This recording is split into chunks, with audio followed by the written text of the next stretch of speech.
Thank you very much, Steve. So while everyone really should be on alert for this storm, as Steve just mentioned, there really is a sense of heightened awareness in the Schoharie Valley, where so many people still are cleaning up after the devastation that was caused last year by Tropical Storm Irene.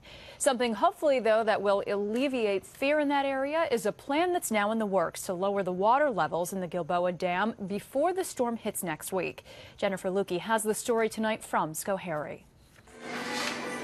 In order to avoid a deja vu, local business owners in Schoharie are packing up whatever they can now and moving it to higher ground. We won't be able to prevent it, but we'll be able to prevent a lot of loss. We'll have everything out of here by Monday, and we hope for the best.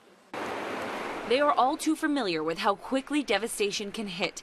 When the valley was flooded following Hurricane Irene, there was a serious concern that the Gilboa Dam would break and cause a catastrophe. It held barely, but this time around, something has to change.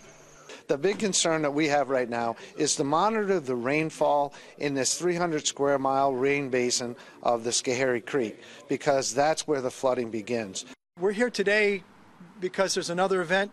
With the help of State Assemblyman Pete Lopez, the county has gotten the downstate water authorities to agree to open a tunnel that will move some water from the Gilboa Dam and Schoharie Reservoir to another reservoir downstate. That, combined with other modifications at the dam, will hopefully keep the water moving rather than rising. The emergency alarm system here that also failed during Irene has been fixed.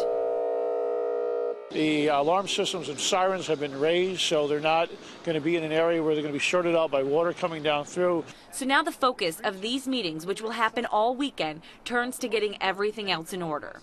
God forbid this storm hits us and we have to order evacuation or recommended evacuation. We intend to have those shelters open in advance of that storm, because we don't want to be evacuating people in the middle of a storm. We want to give people good, sound, accurate information in advance of a storm so they can do their own emergency planning.